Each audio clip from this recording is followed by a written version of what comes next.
Aleluia. Você está feliz com Jesus? Você ama Jesus? Você sabia que Ele amou você primeiro? Você sabia que Ele tem um amor assim inexplicável por você? E você sabia que por mais que você peque e cometa o mesmo erro várias vezes, Ele ainda continua te amando a ponto de te abraçar e dizer: você pode vencer essa área da sua vida? Esse é um Deus que cuida dos seus filhos. Aleluia. Se coloque de pé, eu quero orar com você. Eu quero compartilhar nessa noite uma palavra que Deus tem colocado aos nossos corações. E logo após essa palavra nós vamos estar servindo a mesa do Senhor. Eu quero dizer a todos vocês, convidar vocês que estão nos visitando essa noite, a mesa é para você também. A mesa não é minha, a ceia não é minha, é do Senhor, então se é do Senhor, é para todos nós. E sabe para quem que é a mesa do Senhor? É para mim e para você, pecadores que necessitam da graça do Senhor. Aleluia! A mesa do Senhor é para aqueles que reconhecem o seu estado e entendem que precisam estar se relacionando com Deus para que não vivam uma vida de pecado. Glória a Deus. Feche os teus olhos. Ore comigo e se há fome e sede nesse lugar, nessa noite, eu acredito que Deus vai saciar a nossa fome e a nossa sede. O que nós precisamos esses dias são fome e sede pela palavra de Deus. Não pelas coisas que Deus pode nos dar, mas por uma palavra que pode nos libertar de todas as coisas que nos prendem. Porque quando as coisas são prioridades das nossas vidas, nós não vamos conhecer o Cristo que liberta das coisas e dá a herança. Então, que você ore e fala: Senhor, libera para a minha vida o que Tu tens essa noite. Pai, nós oramos em Teu nome, Senhor. Nós dizemos que tudo o que fazemos aqui é para Ti, esse culto é para Ti.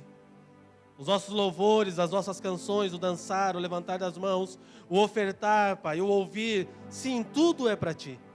Mas nesse momento nós queremos receber uma palavra de Ti. E eu peço, Senhor, que o Senhor diga a nós o que nós temos que ouvir nesse dia. Nós pedimos que o Senhor encontre nesse lugar, nesta casa, nessa noite, homens e mulheres sedentos. Homens e mulheres que estão com fome da Tua palavra. Homens e mulheres que estão com fome para ser transformados segundo a Tua imagem e semelhança. Que o Senhor encontre aqui pessoas que têm paixão e que têm, Senhor, o seu coração queimando pela Tua palavra e têm temor pela Tua palavra. Nós declaramos que Tu és o maior neste lugar. Nós declaramos que toda a honra e toda a glória pertencem a Ti. Nós declaramos que Tu és Deus sobre essa casa, sobre as nossas vidas. E nós nos sujeitamos ao Teu governo, nos sujeitamos àquilo que Tu tens para falar e para fazer. E declaramos, Pai, que Tu és tudo em todos para louvor da Tua glória. Fala conosco, Senhor. Compartilha, Espírito Santo, o Teu coração a nós essa noite. Porque quando o Teu coração é impartido conosco, nós somos transformados, Senhor. Nós não queremos somente fazer mais uma pregação ou ser mais uma noite, mas nós queremos, Pai, impartir o nosso coração a ponto de sermos tocados e transformados por Ti, Senhor. Em nome do Teu Filho Jesus. Aleluia. Diga aleluia. Glória a Deus. Pode sentar, querido. Aleluia. Eu tenho dito e continuo dizendo e vou falar sempre que nós não vivemos dias de pregadores, nós não vivemos dias de homens que vão impartir o coração.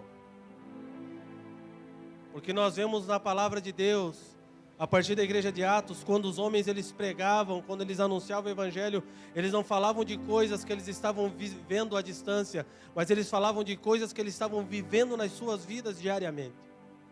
Só pode impartir o coração a alguém que está vivendo aquilo que está falando. Eu acredito e eu tenho certeza que o anseio do coração de Deus para esses dias é levantar homens e mulheres que vivam para depois falar acerca daquilo. Não pessoas que só estudam, alcancem conhecimento, oratória e falem muito bem, mas não vivam o que estão falando. Eu acredito que Deus está nesses dias transformando e trazendo novamente a igreja para o propósito correto, alinhando o coração da igreja, movimentando a igreja para entender o propósito de Deus para esses dias e a partir disso levantando pessoas que estão dispostas a morrer para as suas vidas, para viver a vida de Deus através das suas vidas. É nesse evangelho que eu acredito. Pessoas que abrem mão de coisas que só vão encher a sua vaidade para cumprir o propósito de Deus. E quando nós começamos a acreditar no evangelho como esse, é impossível que esse evangelho não comece a nos colocar em prova, a nos provar dia a dia acerca daquilo que falamos. É impossível que esse evangelho não nos coloque em um lugar e faça nós olhar para o espelho das nossas vidas e da nossa alma, para que nós venhamos perceber em nós se aquilo que estamos falando é realmente aquilo que estamos dispostos a viver. O pecado consiste em falar coisas e cobrar coisas de pessoas que você não está disposto a viver. Mas se você está disposto a ser confrontado pelo Espírito e a viver aquilo que você está falando, você não peca, você alegra o coração de Deus.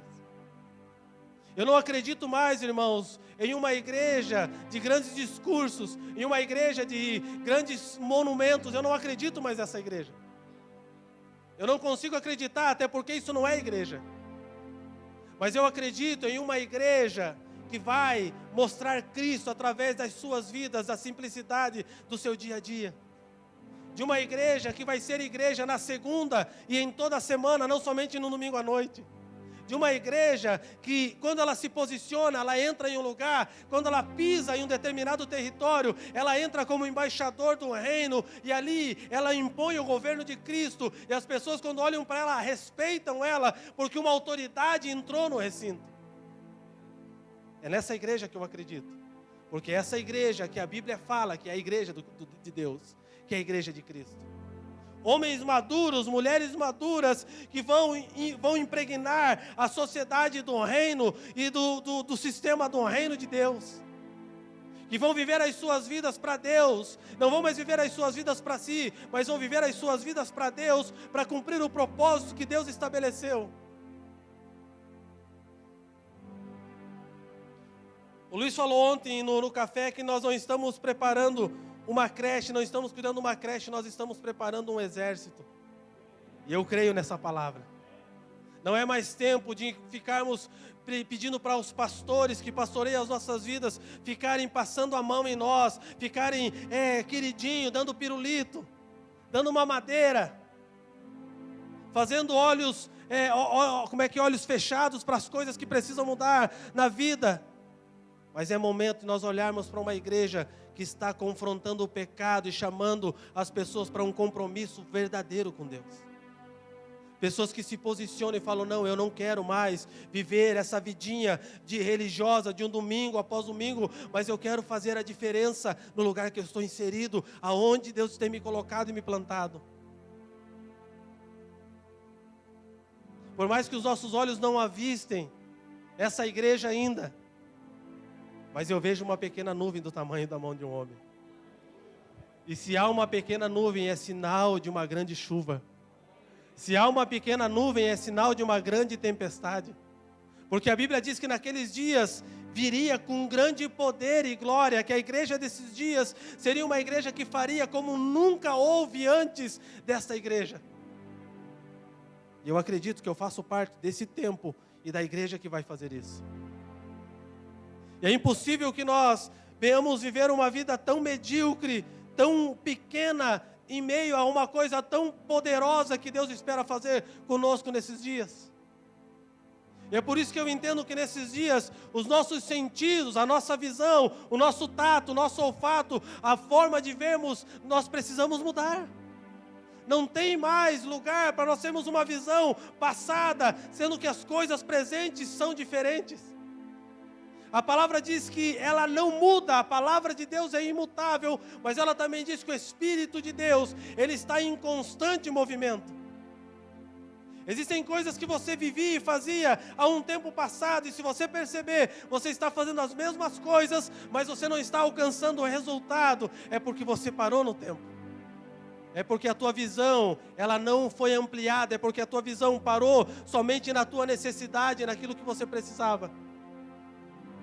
O que Deus está fazendo nesses dias é aguzando os sentidos da sua igreja, para que a sua igreja entenda o que está acontecendo, para que nós não venhamos mais, amados, ficar discutindo e brigando por coisas, mas nós venhamos entender o propósito de Deus para as nossas vidas. Quando nós falamos que juntos nós somos mais fortes e unidos nós somos invencíveis, nós estamos falando de um corpo que se move unânime acerca de um propósito, independente da forma com que cada um se movimenta. Unanimidade não está ligado à conformidade, unanimidade está ligada a propósito. Há um propósito de Deus para a igreja, e a igreja precisa entrar no propósito e a partir disso se movimentar. Até quando nós vamos ficar olhando com uma visão carnal para o corpo de Cristo e somente nos relacionando com pessoas que são agradáveis àquilo que estamos fazendo, com pessoas que condizem àquilo que pensamos? Essa é uma visão errada acerca do corpo. Até quando nós vamos nos relacionar com pessoas por aquilo que eles têm somente a nos oferecer e não nos relacionar com elas por aquilo que nós temos a dar e a oferecer? Existe um ditado popular que diz bem assim: o que eu vou ganhar com isso? Eu vou lá na casa do Joãozinho, tá, mas vou fazer o que lá? O que eu vou ganhar com isso? Vai que o Joãozinho me pede 200 pila emprestado. Eu sei que o Joãozinho está meio quebrado esses dias. Vai que ele me pede. A Bíblia diz que ao seu irmão não dê emprestado, dê a ele. Então se o Joãozinho te pedir, você não vai emprestar, você vai dar. Aleluia! A nossa percepção sempre está errada. Nós estamos olhando para aquilo que queremos e não para aquilo que Deus quer. E é por isso que a nossa visão precisa mudar. Porque se nós não olharmos como Deus tem visto a movimentação no tempo de hoje, nós vamos estar ainda presos a um passado, nós estaremos ainda sentados nas cadeiras das igrejas, esperando que Jesus faça aquilo que Ele disse para nós fazermos. Esperando que as coisas aconteçam, e nós, e muitos de nós, muitos da igreja, continuam numa oração ignorante, achando que o simples fato de eles orarem dando ordens para Deus, e falando o que Deus tem que fazer, Deus fará. Não, querido, Deus deu uma ordem para a igreja, e a igreja que tem que se mover debaixo de uma ordem. A nossa oração precisa mudar, nós temos que entrar na ordem que foi nos dada, é por isso que a nossa visão precisa ser transformada. Existem dois sentidos, que eu acho que são os mais interessantes, não os mais importantes, mas os mais interessantes das nossas vidas, é a visão e a audição. Conforme o que estou vendo é a forma com que eu respondo. Conforme a forma que eu vejo, eu tomo as minhas decisões. Conforme aquilo que estou ouvindo, é a maneira com que eu me movo, com que eu dou a resposta.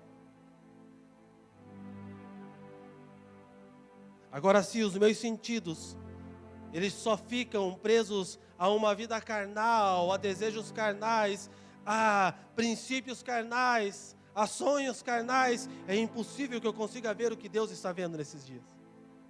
Se a minha visão está presa somente a ter, a obter, é impossível que eu perceba o que Deus está fazendo nesses dias. A Bíblia nos ensina a se tornar algo, a não ter coisas. Porque quando você se torna, automaticamente as coisas vão até você. Percebam que nós ouvimos um evangelho invertido por muito tempo. Por quê? Porque nós não lemos a Bíblia. Porque na Bíblia está claro, você não precisa nem fazer teologia para entender algumas coisas.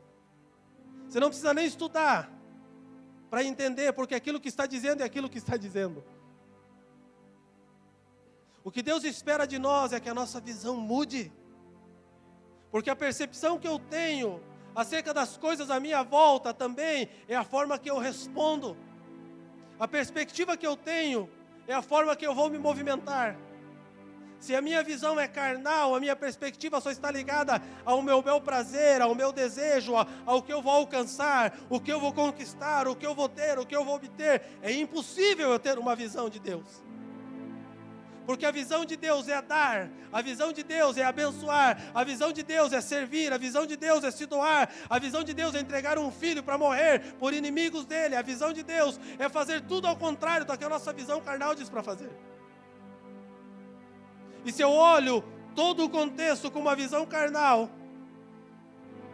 o sentido da minha visão está errado. O sentido da minha visão está me levando para um lugar de perdição.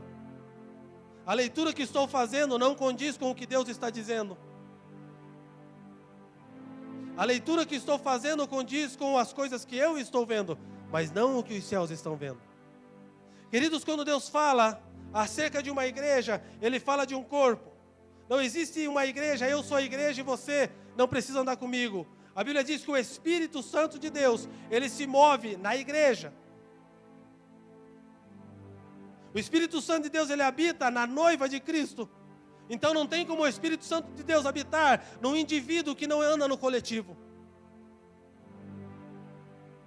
Se você não anda no coletivo da igreja, você não tem como se mover pelo Espírito, porque o Espírito se movimenta na coletividade e trabalha na individualidade de cada um. Se a minha visão está somente presa àquilo que eu entendo, àquilo que eu penso, e ela não está ligada àquilo que Deus quer, àquilo que Deus pensa, a minha perspectiva está errada. A minha perspectiva das coisas precisa mudar, a minha visão das coisas precisa mudar. Abra a tua Bíblia comigo em Mateus 6, 22 e 23.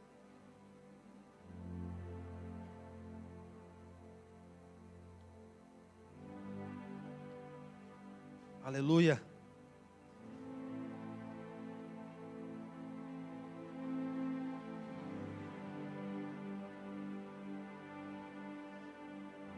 Mateus 6, 22 e 23.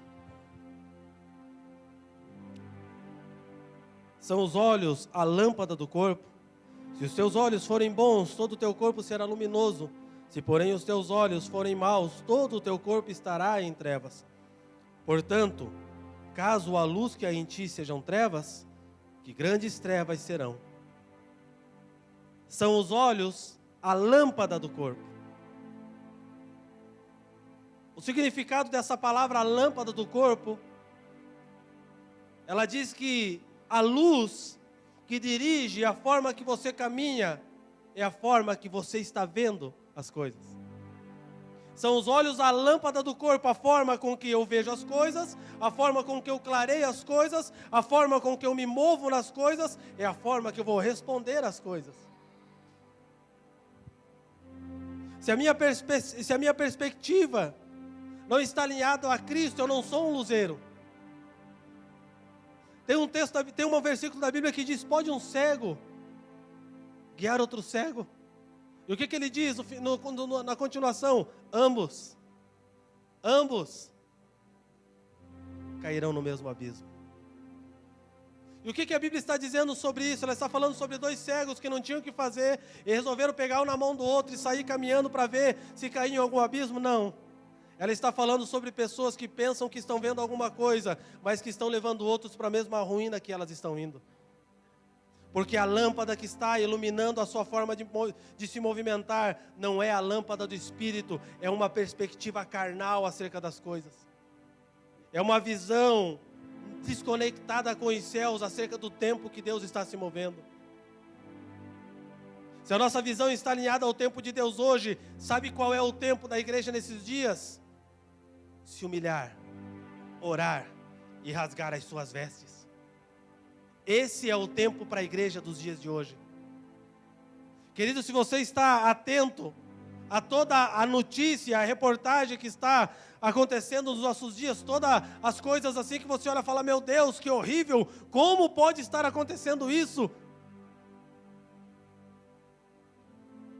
Mas se você olhar para a Bíblia, e você olhar para Mateus 24, você vai entender que Deus já disse que esse dia ia chegar. Deus já disse que esses dias chegariam. Mas se a minha visão é carnal, eu não consigo perceber. O mundo está caindo à minha volta, mas eu estou preocupado com a casa nova que eu preciso comprar. O mundo está desmoronando, pessoas estão morrendo, gritando, porque precisam de alguém que seja a igreja, que resgate eles desta vida, desse montoro, que leve Cristo a eles. Mas a igreja está preocupada nas coisas que ela vai ter, para obter e para mostrar que é melhor. Eu ouvi uma vez um testemunho, não posso dizer que isso é testemunho, isso para mim é um testemunho. Para mim é um depoimento de uma pessoa que não conhece a Deus. E esse irmão, ele pegou o microfone depois de uma campanha de prosperidade. E ele queria dar o testemunho. E ele pega o microfone, e ele vai dar o testemunho dele e fala: irmãos, até antes dessa campanha, do final do ano, eu morava numa casinha, o ano passado, pequenininha. E aí o vizinho tinha uma casa grande, fazia sombra para minha casa, o sol não pegava na minha casa. Mas graças a Deus, Deus me honrou. Eu fiz um sobrado, um triplex, agora ele fica sem sombra, porque agora eu pego o sol dele. E a igreja, uau, aleluia! Se eu tivesse uma pedra aquele dia, eu ia atacar naquele irmão. Era a minha vontade. Porque a visão é estar no ter e não no se tornar parecido com Cristo. Agora eu vou mostrar para você que o meu Deus é grande. Quer mostrar que o teu Deus é grande? Serve o pobre, serve o órfão e serve a viúva. Quer mostrar que o teu Deus é grande? Pega o teu pão e reparta com aquele que não tem.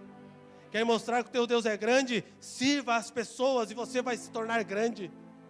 Porque a Bíblia diz que aquele que quer ser grande, sirva a todos. Pastor, então eu não posso ter uma casa, querido, pelo amor de Deus. Eu não estou dizendo isso. Eu estou dizendo que isso não pode estar sendo o centro da tua visão, o centro do que você vê. A Bíblia diz, pode uma mãe não cuidar e não dar boas coisas a um filho que ainda mama? E ela mesma responde, pode. Mas a sequência, o que a palavra diz? Contudo eu jamais vou abandonar e vou deixar de dar coisas boas aos meus filhos. Você precisa conhecer o teu pai, querido. Porque enquanto você não conhecer o teu pai, a tua visão acerca de Deus não mudar, você vai viver mendigando por coisas. Tudo que temos aqui nessa terra são coisas passageiras. O que Deus quer colocar em nós é uma visão de eternidade.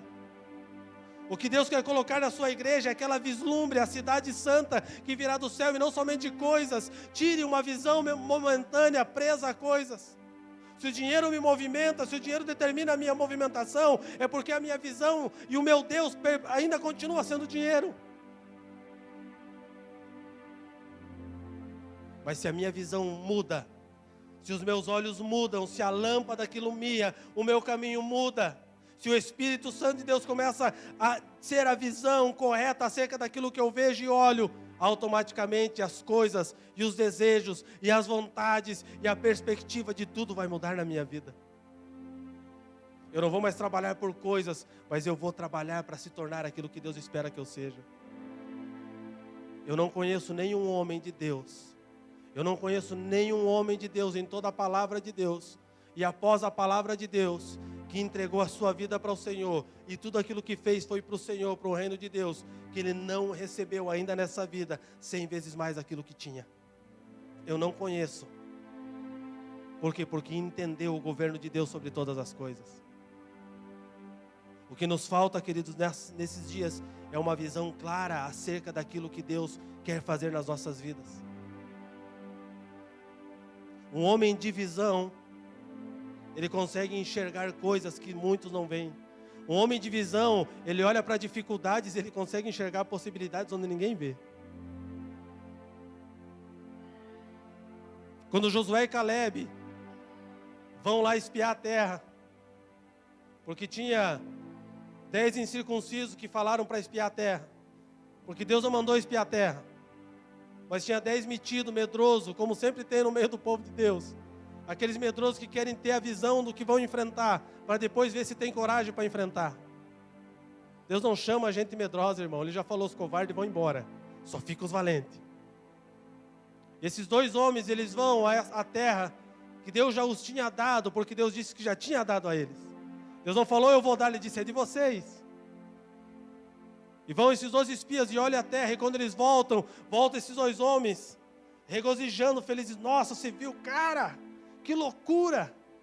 É bem o que Moisés falou. Está tudo certo. O que Moisés disse é aquilo. Vamos para cima. Vamos entrar, vamos meter o pé na porta e vamos entrar porque é nosso. Estão lá dois com a mesma visão.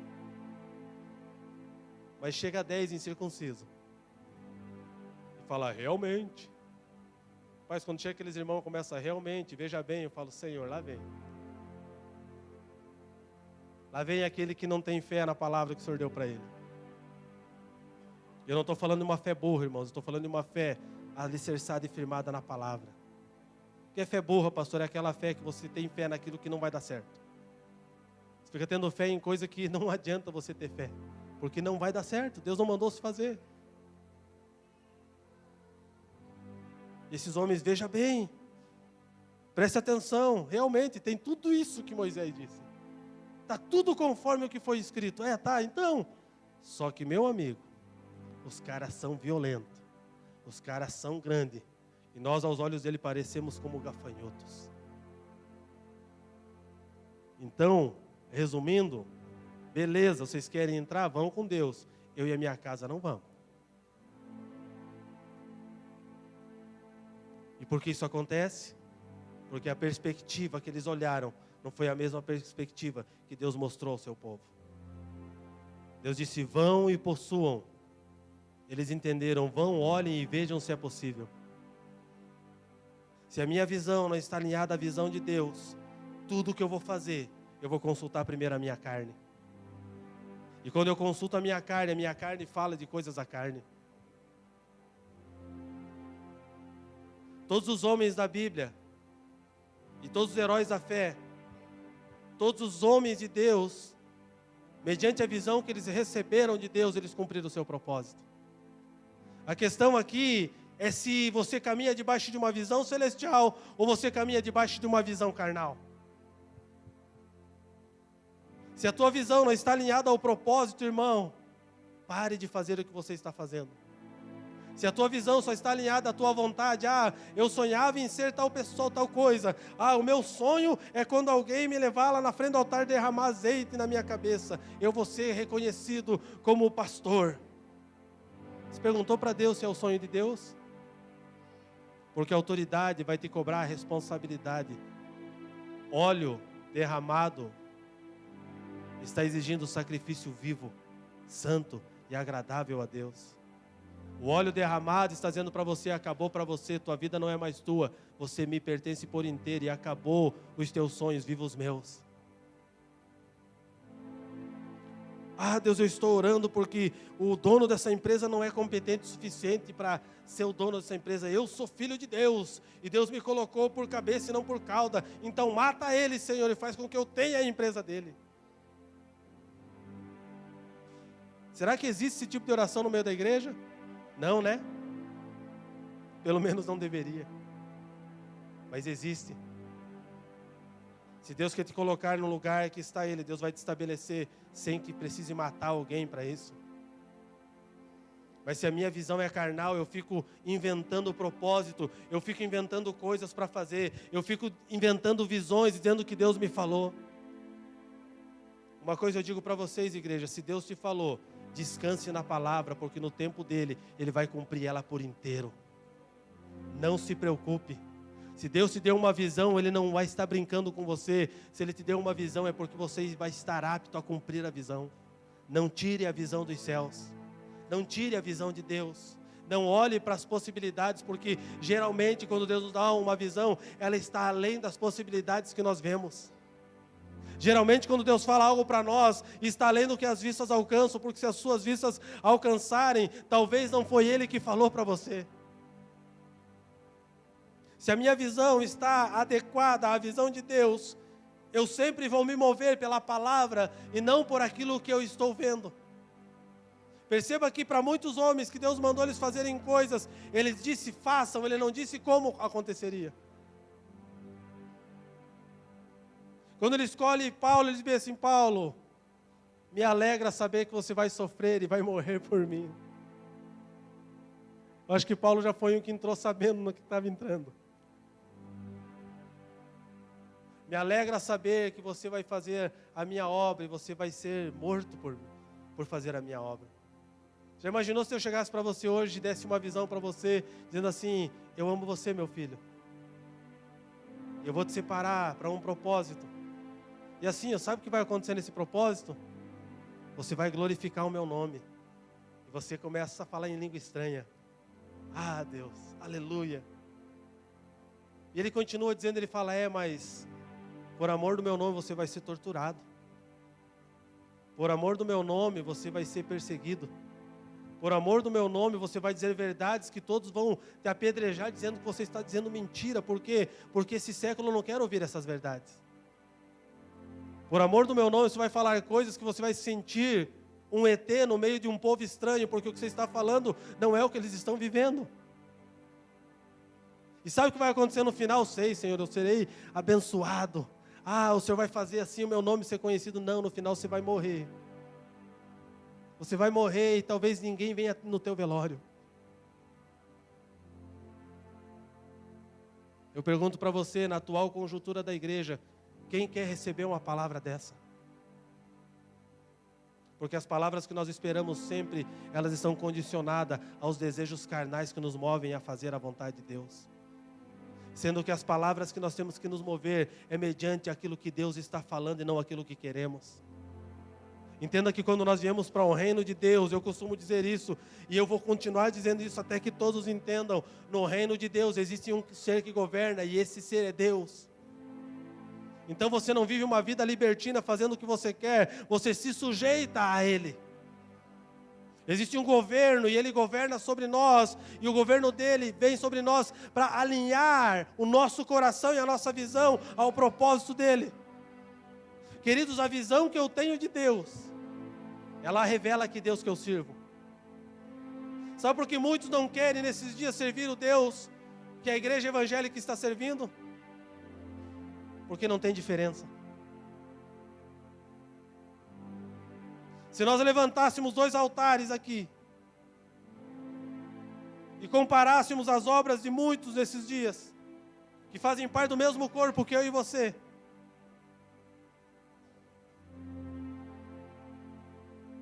e se clamássemos para que o fogo viesse e consumisse, nós iríamos passar vergonha. Porque as obras são muito parecidas. Porque a igreja se move por aquilo que está vendo mundanamente, não por aquilo que Deus está vendo. Deus está vendo uma igreja que vai orar, uma igreja que vai gemer, uma igreja que vai morrer para as suas vontades, uma igreja que vai se entregar 100% para que os céus venham, uma igreja que vai se entregar 100% com todo o seu ser, com todo o seu recurso, com toda a sua vida, para que a natureza que está clamando veja a manifestação dos filhos. É isso. Mas eu pergunto, essa igreja que vivemos os dias de hoje, essa visão que temos, comemoramos que somos tantos milhões, comemoramos a força que temos, mas não passamos de números, porque a autoridade não consiste em quantos somos, mas consiste em quem está sobre nós. Quando Deus fala a Davi, não faça o censo, Ele estava dizendo, não confie em números, continue confiando em mim, porque eu fiz até agora e vou continuar fazendo. Quando nossos olhos saem da visão celestial, nós passamos a contar e fazer censo para ver se vai dar para fazer aquilo. E por a nossa visão mudar e nós ficar contando coisas, nós perdemos a visão celestial e não cumprimos o propósito. Não é tempo de fazer censo acerca daquilo que Deus te falou, é tempo de entrar na palavra que você recebeu. E não tem o recurso, não tem como. Se você tem a palavra, você tem todo o recurso. Se você tem a palavra de Deus e tem certeza que Deus falou, todo o recurso já está nela. A perspectiva que eu vejo as coisas é a forma com que eu vou me movimentar. Eu não posso me movimentar diferente daquilo que vejo. Eu não posso me movimentar diferente daquilo que os meus olhos percebem. Abra a tua Bíblia comigo em 2 Coríntios.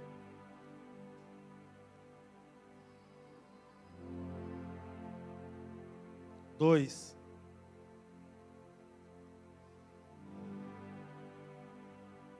Dois 14.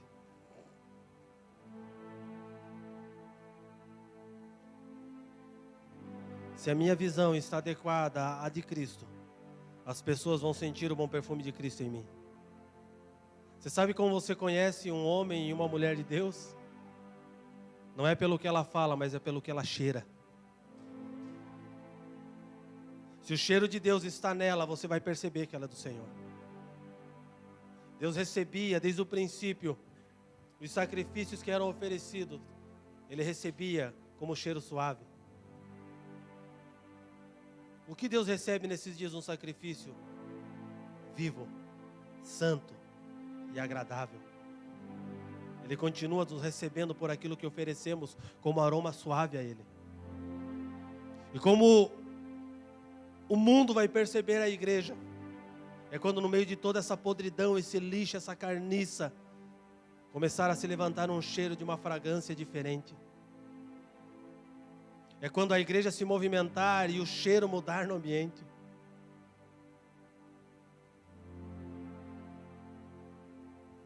Graças, porém, a Deus, que em Cristo sempre nos conduz em triunfo e por meio de nós manifesta em todo lugar a fragrância do seu conhecimento. Sabia que o conhecimento de Jesus tem cheiro, irmão?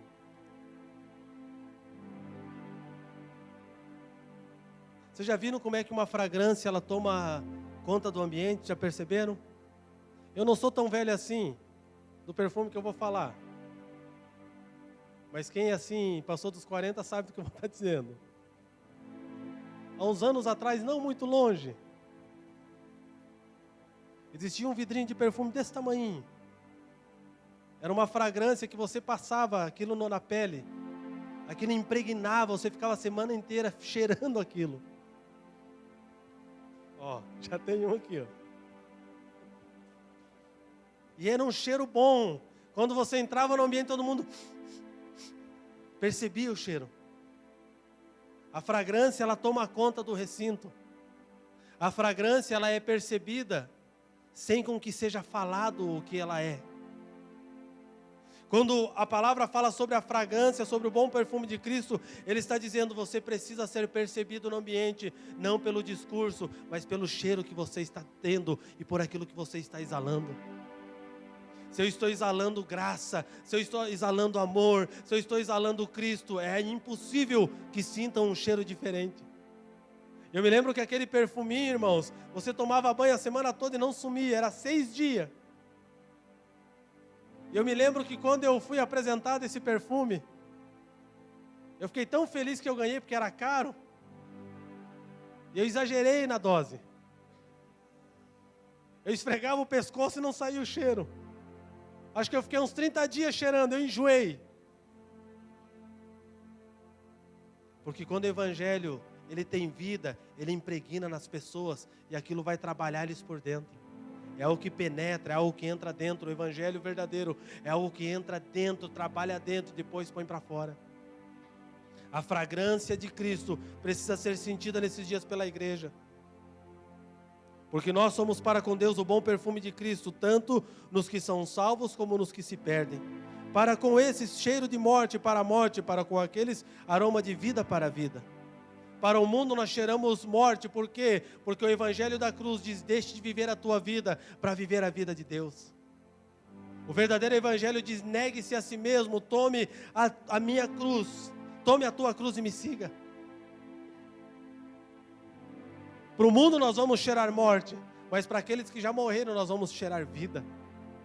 Porque esse é o propósito, é que nós venhamos morrer para que Cristo seja estabelecido em nós. Porque nós não estamos como tantos outros, mercadejando a palavra de Deus. Antes em Cristo é que falamos a presença de Deus com sinceridade e da parte do próprio Deus. Aqueles que exalam Cristo, eles vão falar as verdades de Cristo. Aqueles que exalam Cristo, aqueles que têm um bom cheiro de Cristo. Pastor, como que eu percebo se aquele que está me conduzindo é um homem de Deus? É pelo cheiro. Como que você começa a conhecer o cheiro de alguém? Não estou falando de perfume, estou falando de cheiro. Todo mundo tem um cheiro, vocês sabiam disso? Não sei se você cheira bem ou cheira ruim, mas você tem um cheiro.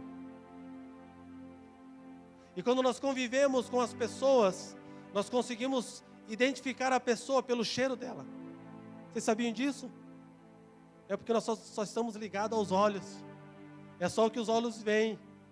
Nós esquecemos os outros sentidos que Deus espera que nós venhamos desenvolver para compreender o seu reino. Como eu conheço se é um homem de Deus? Eu conheço porque eu começo a caminhar com Ele, eu começo a conviver com Ele, eu começo a me relacionar com Ele, e é impossível que eu não conheça o cheiro dele. As ovelhas conhecem o pastor pelo cheiro do pastor. Eles vão pelo cheiro. chegou, esse é o nosso. Pode ter 10 pastores no meio, mas esse é o nosso. Porque elas conhecem o pastor pelo cheiro. Agora, se as pessoas que você tem andado não cheiram, não liberam o conhecimento de Cristo, elas manipulam. Não sou eu quem digo, é a Bíblia. Não está depositado nesses frascos o bom cheiro de Cristo. Porque a Bíblia diz que nós refletimos o cheiro de Cristo, mas nós não somos mercenários, nós não estamos mercadejando a palavra de Deus. Mas com sinceridade da parte do próprio Deus, estamos liberando aquilo que a palavra diz. Irmãos, a verdade da palavra nesses dias, ela vai cortar muitas pessoas. Mas a Bíblia diz que aquela ferida que Ele faz, Ele também liga. É necessário que nós sejamos penetrados pela espada da palavra. É necessário que nós sejamos repartidos pela espada da palavra. É necessário que nós sejamos penetrados pelo Espírito de Deus. Por quê? Porque a única forma da igreja acordar nesses dias é com homens que vão se levantar e mulheres que vão se levantar com o mesmo espírito de João Batista. Homens que não estão preocupados com o que vão dizer ou se a sua cabeça vai rolar. A preocupação deles é a visão celestial que eles tiveram acerca do que precisavam fazer. A igreja esses dias precisa restaurar a visão celestial e parar de se preocupar com o que as pessoas acham e começar a se preocupar com o que ela tem que fazer como igreja. Parar de se preocupar em dar discursos bonitos, pregações bonitas, que as pessoas dizem, uau, nossa, da onde ele tirou isso, quantas faculdades ele fez, mas é começar a olhar para os Estevão que vão estar morrendo e dizendo, Senhor, perdoa-os, porque eles também não sabem o que fazem, mas o importante é que enquanto eles estavam apedrejando, eu liberei a palavra, e eu confrontei-los pela palavra, e eu morro pela verdade que eu carrego. E naquele dia estava ali um homem chamado Paulo de Tarso. E esse homem fez toda a diferença na sua geração, porque alguém morreu por uma visão celestial. A questão é, a igreja dos nossos dias precisa restaurar a visão celestial. Ela precisa olhar com os olhos de Cristo. Ela precisa mudar a perspectiva com que ela está olhando. Porque se ela não tiver a visão correta, ela não vai conseguir perceber a fragrância entrando no recinto.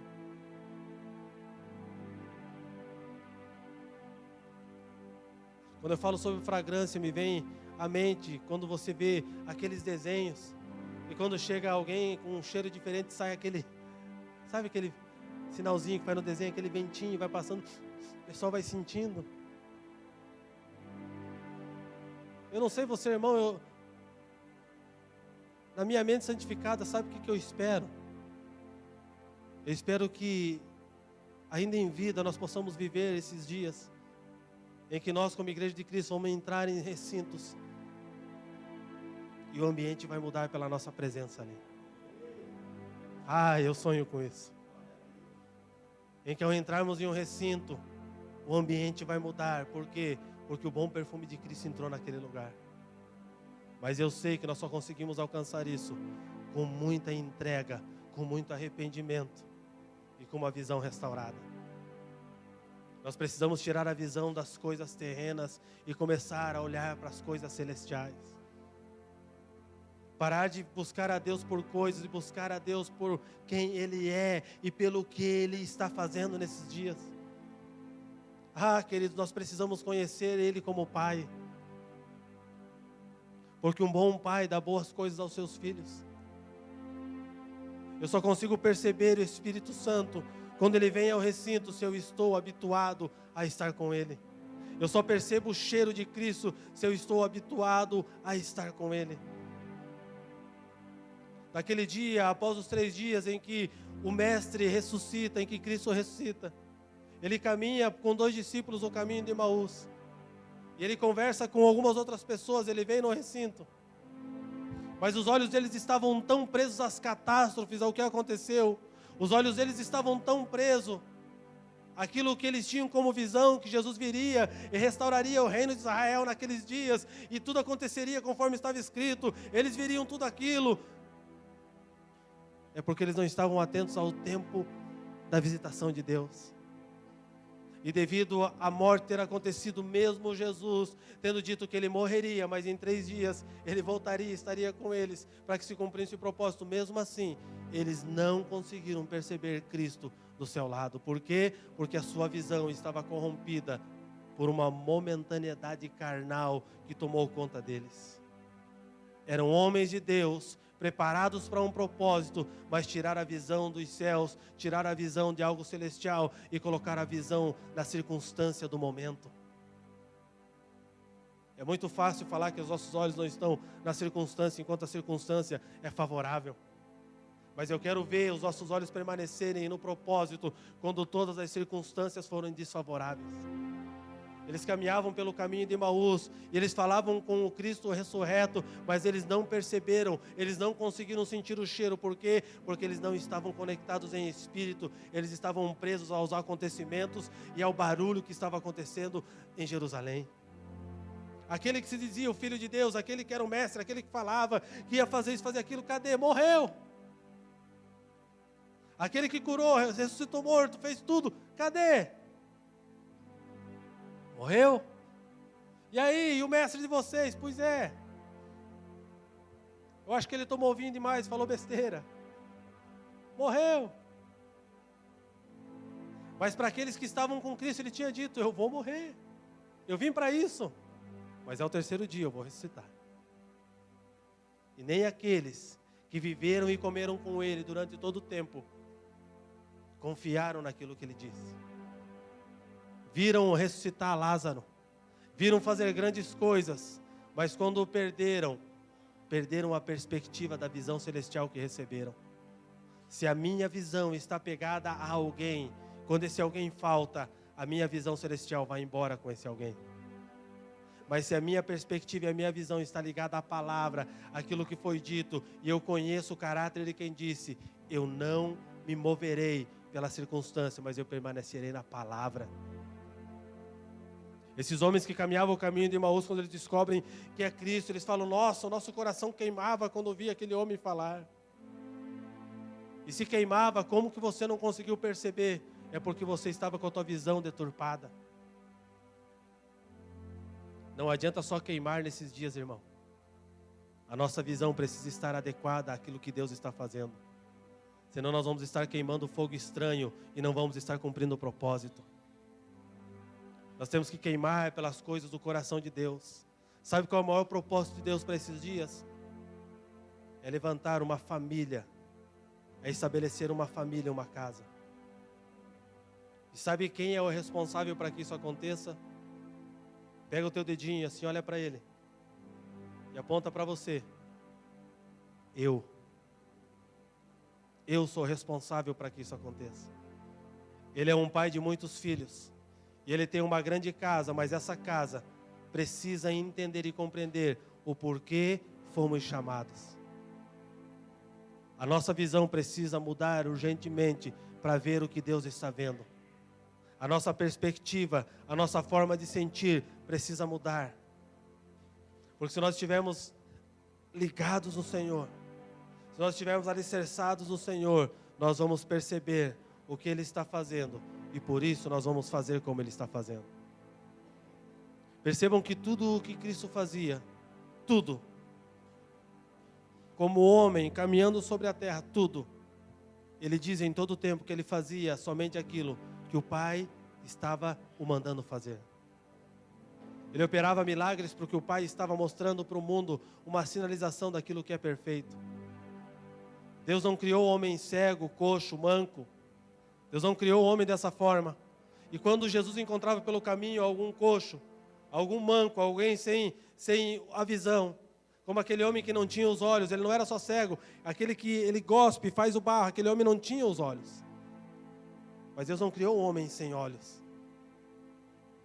E cada vez que Jesus se movia, Ele estava dizendo, quando eu voltar para restaurar todas as coisas como era no Éden, não vai mais existir pessoas cegas, então estou restaurando a visão para que você perceba que na origem ele não era cego. O que Deus precisa restaurar nesses dias é confiança e fé para que nós venhamos entender quem somos em Deus. Você não é quem você pensa que você é quem Deus fez você para ser. Você não é aquilo que você imagina, você é aquilo que Deus fez. Você é um propósito de Deus. Você tem que mudar a tua visão acerca de você, porque se você não mudar a tua visão acerca de quem você é, você não vai mudar a tua visão acerca de Deus. Se você continuar olhando para você como alguém que não pode, você vai olhar para um Deus que também não pode. Você vai olhar para um Deus que você limitou Ele àquilo que você é. Você sabe por que Deus olha para Josué, Deus olha para José, Deus olha para Gideão, Deus olha para Moisés, e Deus olha para Gideão e fala bem assim: homem forte, valente, corajoso. Gideão acho que dá uma olhadinha para o lado esquerdo, para o lado direito e fala: você está enganado. Esse cara que você está falando é de outra tribo, eu sou da tribo de Benjamim. E sou o menor da minha casa. Você viu alguma coisa errada. Alguns defendem que o anjo do Senhor ali era o próprio Cristo. E ele torna a dizer: não, você é um homem valoroso, você é um homem forte. Por quê? Porque Deus nos olha como Ele nos gerou e não como nós nos vemos. O problema é que nós olhamos para as nossas mazelas e achamos que somos esses seres miseráveis que conseguimos ver. Mas quando Deus olha para nós, Ele fala: eu te criei perfeito para um único propósito. E é nesse lugar que Deus trabalha em nós. É por isso que a nossa visão precisa mudar. Esses dias eu estava orando, esses dias é bastante tempo. Eu estava orando e eu cheguei para Deus e falei: Deus, eu quero me ver como o Senhor me vê. Porque se eu continuar olhando para mim como eu me vejo, não vai dar bom, vai dar ruim, que nem diz o carioca. Eu disse: eu preciso mudar a minha visão. Eu preciso mudar a perspectiva com que eu vejo as coisas. Eu preciso ver o Isaías que foi criado lá desde antes da fundação do mundo, gerado no seio, gerado em ti, e depois soprado nessa forma. Eu preciso ter essa visão. Cara, quando você tem a visão de quem você é em Deus, você olha para Jericó e fala: essas muralhas são pequenas. Porque se Deus disse que é meu e não tem conversa. A tua visão acerca do que você vai fazer muda, porque você não está olhando para a tua capacidade, porque todos somos limitados em capacidade, mas você está olhando para quem Deus é e o que Deus vai fazer através de você. E sabe por que é necessário que mude a tua visão? É porque se você fizer algumas coisas grandes com uma visão carnal, você vai se achar grande, você vai se achar apto e você vai se achar bom o suficiente por o que está fazendo. E você vai olhar para os seus irmãos e falar: viu o que eu fiz? E os seus irmãos vão olhar para você e dizer: ai, que legal, como que eu faço? Faz que nem eu, irmão. Vai para o monte, faz jejum, oração, 30 dias. E depois de 30 dias de jejum, oração no monte, você vai ver, o céu vai descer. E aí você vai e faz tudo isso e o céu não desce. E por que o céu não desce? Porque você está preso somente à movimentação e não ao propósito. Você quer fazer para se parecer com aquele que está fazendo e não foi perguntar para Deus para que Deus te chamou e no que Ele quer você. E esse que está fazendo e mostrando, ele não entendeu ainda. É por isso que a nossa visão precisa mudar, porque quando Deus nos levanta, a compreensão correta daquilo que estamos fazendo é que tudo o que fazemos, da forma que nos movemos, tudo é para glorificar o nome dEle. Tudo é para honrar o nome dEle, tudo é para fazer o nome dEle conhecido. É por isso que a Bíblia diz: aquele que quer ser grande, sirva a todos. Aquele que quer ser o maior, seja o servo da casa. Porque ele trabalha dentro do ego e do orgulho do homem para matar dia após dia. Eu lembro que bem no princípio da minha caminhada com Deus, eu lembro que eu estava em uma reunião, em uma conferência, um culto de curas e milagres. Eu lembro que eu orei nesse dia e uma mulher de câncer foi curada, e outra mulher que não tinha filhos passou a gerar filhos, e foi uma loucura, irmão. Eu tinha 17 anos nessa época. Eu fui para casa e falei: uau, valeu a pena, eu sou o cara. Jejuei a semana inteira também, né? Deus tem que fazer, né? Pô, passei fome. Li a Bíblia, orei que nem um doido. Como que Deus não vai fazer? Deus tem que recompensar pelo que eu estou fazendo. Eu achei que a fórmula de acontecer aquilo sempre era aquilo. E aí nós fomos fazer uma reunião num lugar maior, com mais gente. Eu falei: então tenho que dobrar o meu tempo. Vou ter que jejuar mais ainda. Eu já pesava 60 quilos, imagine jejuando.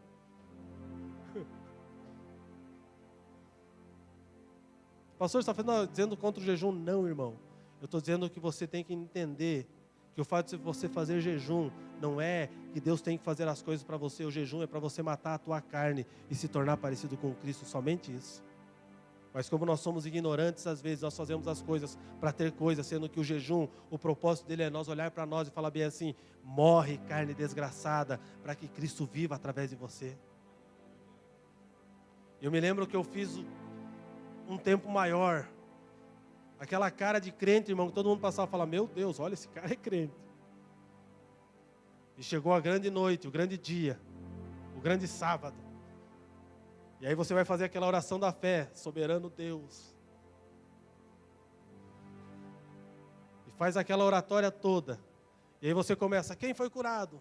Tinha uns irmãos lá que estavam com dor no estômago. Irmão, e a dor? Está aqui ainda, pastor. Vamos orar agora, vai sair. Naquele dia, nem diarreia deu certo ali, irmão. Nem quem estava com dor de barriga foi curado.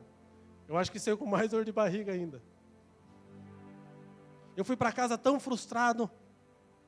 Eu falei: Deus, eu me empenhei tanto. Eu orei tanto, eu fiz tanto, e a outra vez deu certo, por que agora não deu? Eu fiz mais. Deus me falou, Ele disse: você está fazendo para ser, para você se mostrar e para você ser aceito. Você precisa se tornar primeiro e depois você vai fazer. Aquilo me pegou por dentro. Eu passei a reeducar a minha vida com Deus em questão de oração, de jejum e de propósito. E teve reuniões que nós estávamos fazendo, em que nós nem oramos por cura, e Deus começou a curar pessoas no meio do salão. Aí Deus curava: fala aí, cabeção, eu curo quando eu quero. Não é você que faz, sou eu. Se a tua perspectiva muda, a tua visão muda, tudo muda em torno de você. Se nós percebemos que nós estamos em um ambiente que Deus pode curar, nós seremos curados. Se a tua visão ainda está em um pastor com o microfone na mão, dizendo para você, você que está com câncer, você que está com isso, seja curado agora, a tua visão ainda está em pessoas. Mas se a tua visão está em Cristo, você sabe que onde é um corpo de Deus reunido, ali há unção de cura também. É um bom momento para você pedir por cura. Eu não estou dizendo que os homens vão parar de fazer isso, mas eu estou dizendo que quando nós nos movemos somente pelo dom para alcançar as coisas, nós estamos com a visão errada acerca das coisas. É por isso que existem homens hoje que fazem muitos milagres, mas o seu caráter é corrompido, porque caminham somente pelo dom que receberam, mas não se adequaram à palavra que receberam. A esses a Bíblia diz que naquele dia, eles chegarão ao Pai e vão dizer: em teu nome eu expulsei demônios, em teu nome eu curei enfermos, em teu nome eu ganhei multidões. E o Senhor vai olhar para eles e vai falar: em verdade, eu vos digo que não vos conheço. Querido, você ter o dom de fazer muitas coisas não quer dizer que você está livre de ter o caráter de Cristo. Porque o dom revela que Deus é poderoso, porque a Bíblia diz que Deus dá dom aos homens, Ele não dá somente àqueles que oram, mas Ele dá a quem Ele quer, porque o dom é dele. Mas o que nos diferencia não são os dons, o que nos diferencia é o caráter de Cristo dentro de nós, é a visão que temos acerca do Senhor. Se o caráter de Deus é vivo em você, é impossível que você não reflita Cristo, é impossível que o bom perfume de Cristo não se torne conhecido através da tua vida. Se coloque de pé.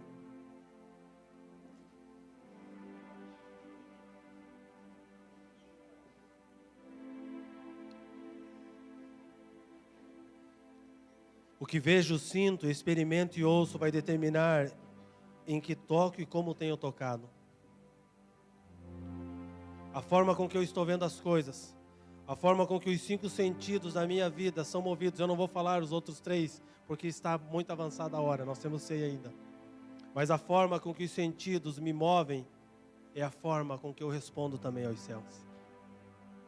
Se os meus sentidos estiverem alinhados ao propósito de Deus, é impossível que eu não reflita Cristo nas minhas ações.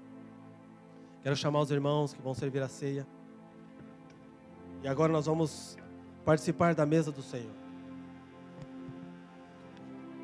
E quando nós falamos sobre participar da mesa do Senhor, nós falamos sobre sentar à mesa daquele que é o nosso Senhor, o nosso Deus, o nosso Pai, o nosso Mestre.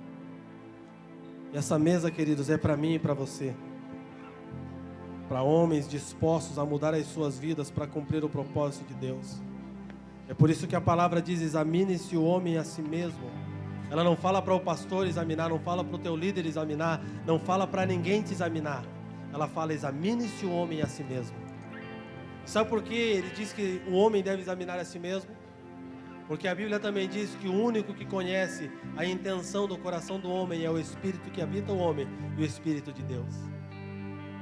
Você pode estar aparentemente destruído, mas a intenção que te move a estar com Cristo é que vai fazer toda a diferença. Quando nós nos assentamos à mesa do Senhor, nós nos assentamos para comer com Ele, porque nós entendemos que fora da comunhão dEle, nós não conseguimos fazer nada e nós não somos ninguém. É tão errado, é tão errado as pessoas serem colocadas de fora da mesa do Senhor porque estão em pecado. Aí eu pergunto para você, então os outros são pessoas sem pecado? A Bíblia diz que aquele que diz que não tem pecado, peca. Então por que alguém é excluído da mesa? Porque eu reconheço que o pecado dela é tão terrível?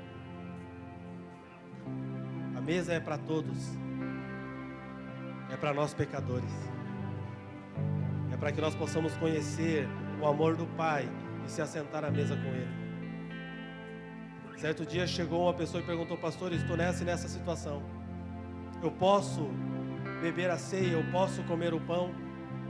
Eu falei: como está o teu coração e a tua intenção acerca disso? Ah, eu queimo por isso. Falei: então beba e coma. Porque é você quem julga você, não sou eu.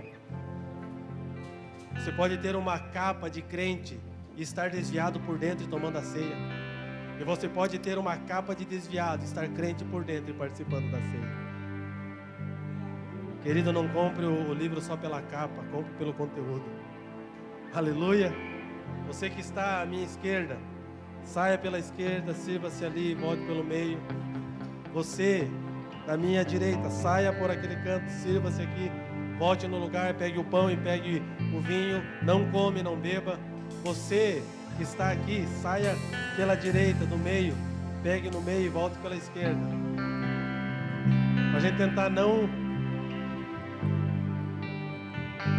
Enquanto isso, adore ao Senhor, querido. Lindo, lindo, lindo és.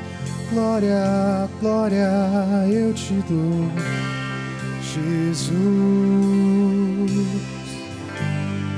Jesus. Lindo, lindo, lindo és. Glória, glória eu te dou, Jesus, Jesus. Eu queria poder servir a ceia todo domingo. Não existe um dia para cear. Se nós pudéssemos todos os dias cear, nós cearemos todos os dias. Porque ceia é comunhão, comunhão do corpo. Jesus, lindo, lindo, lindo és. Glória, glória eu te dou, Jesus, Jesus, me leva à sala do trono, mostra a tua beleza, quero ver tua face, Deus. Me leva à sala do trono, mostra a tua beleza, quero ver tua face, Deus.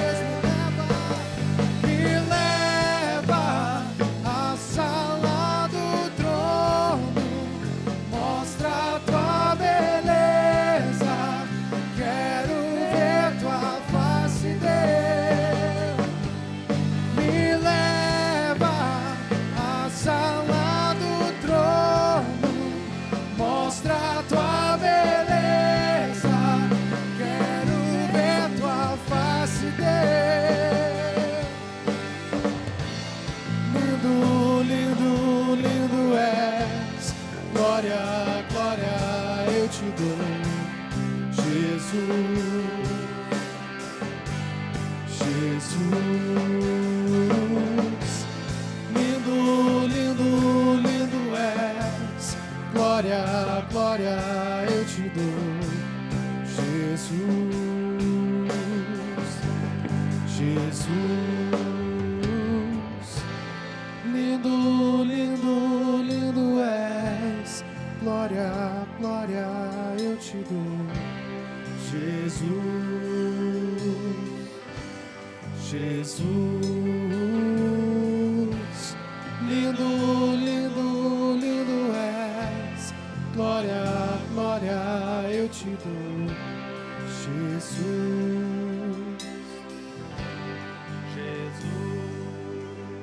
Me leva à sala do trono, mostra a tua beleza. Quero ver tua face, Deus. Me leva à sala do trono, mostra a tua beleza. Quero ver tua face, Deus. Me leva à sala do trono, mostra a tua beleza. Quero ver tua face, Deus. Me leva à sala do trono, mostra a tua beleza. Quero ver tua face, Deus. Pois eu recebi do Senhor o que também vos entreguei, que o Senhor Jesus, a noite em que foi traído, tomou o pão, e logo após o haver dado graças, o partiu e disse: este é o meu corpo, que é dado por vós, fazei isso em memória de mim. Do mesmo modo, depois de comer, ele tomou o cálice e declarou: este cálice é a nova aliança do meu sangue, fazei isso todas as vezes que o beberdes em memória de mim. Portanto, todas as vezes que comerdes esse pão e beberdes esse cálice, proclamais a morte do Senhor até que ele venha. Por esse motivo, quem comer do pão ou beber do cálice do Senhor indignamente será culpado de pecar contra o corpo e o sangue do Senhor. Portanto, examine-se, pois, cada um a si próprio, e dessa maneira coma do pão e beba do cálice. Pois eu recebi do Senhor o que também vos entreguei. Quem estava dizendo aqui era um homem que não caminhou com Cristo, mas ele recebeu do Senhor o que estava entregando. É um homem que teve uma revelação clara do significado da ceia. E antes de nós orar, eu quero fazer algo diferente com você aqui nessa noite. Nós sempre, quando ceiamos, ficamos próximos às pessoas que nós conhecemos. Eu gostaria que você procurasse alguém que você não tenha um relacionamento perto, para você tomar a ceia junto. Eu gostaria que você saísse do seu lugar, é para se mover mesmo, é para mexer nas cadeiras, é para bagunçar um pouquinho. Encontre alguém que você não tenha o costume de estar junto, troque o cálice com ele e fique com ele, não beba e não coma ainda. Troque o cálice com ele.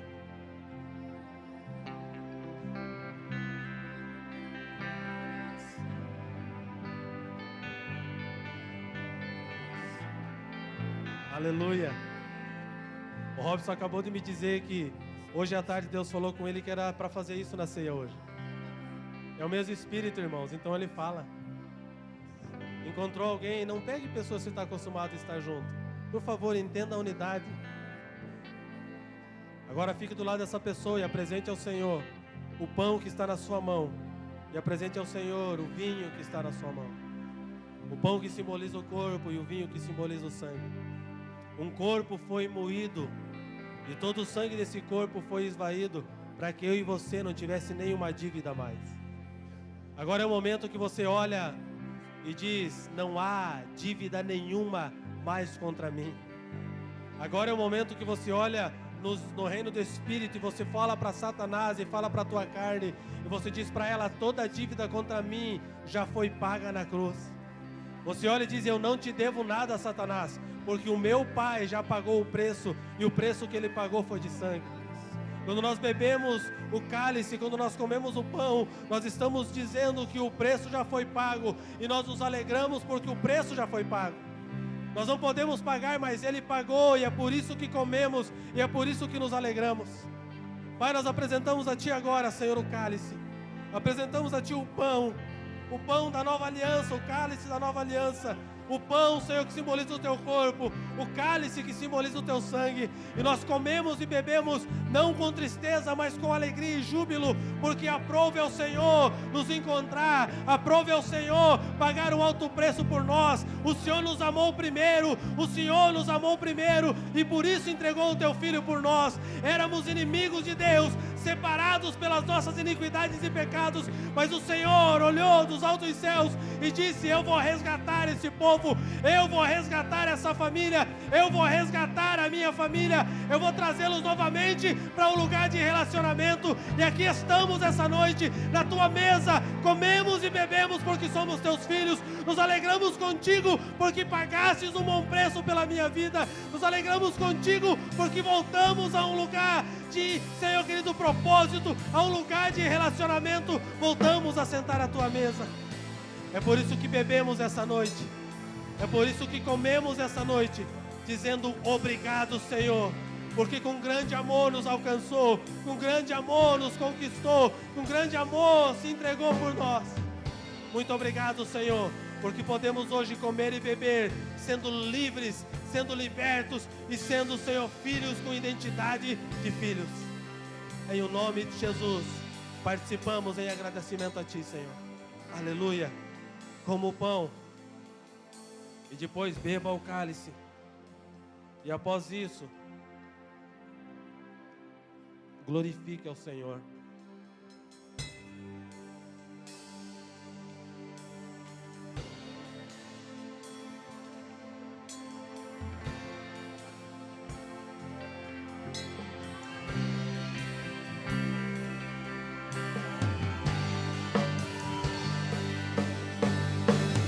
Para que entre o Rei Jesus, o Rei da glória, eu abro meu coração, eu abro meu coração. Para que entre o Rei Jesus, o Rei da glória, eu abro meu coração, eu abro meu coração. Para que entre o Rei Jesus, o Rei da glória, eu abro meu coração.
Eu abro meu coração para que entre o Rei.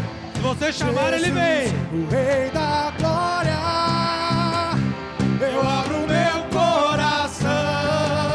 Eu abro meu coração para que entre o Rei.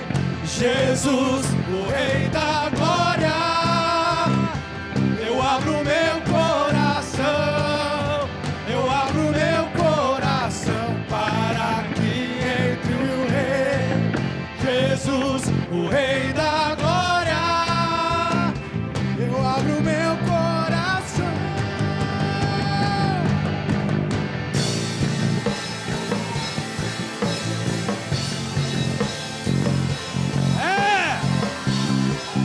Ramanore, Karaste, Kemanama, So. Rovere, Baraste. Jesus, o Rei da Glória.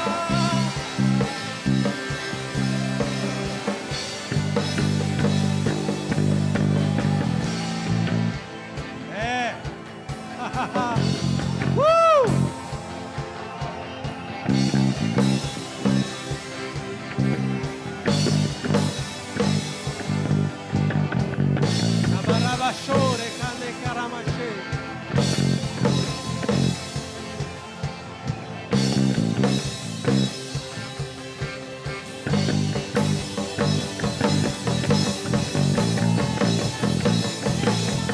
Libera, querido, não espera alguém. Não espera alguém fazer por você, faça você.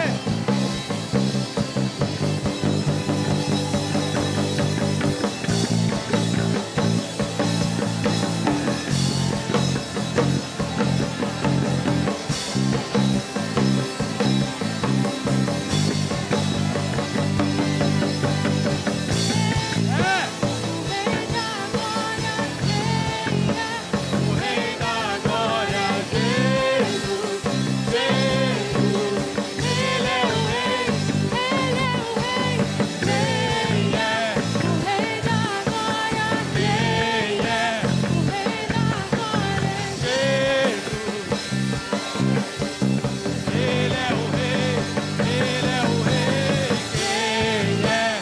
o Rei da Glória, Quem é?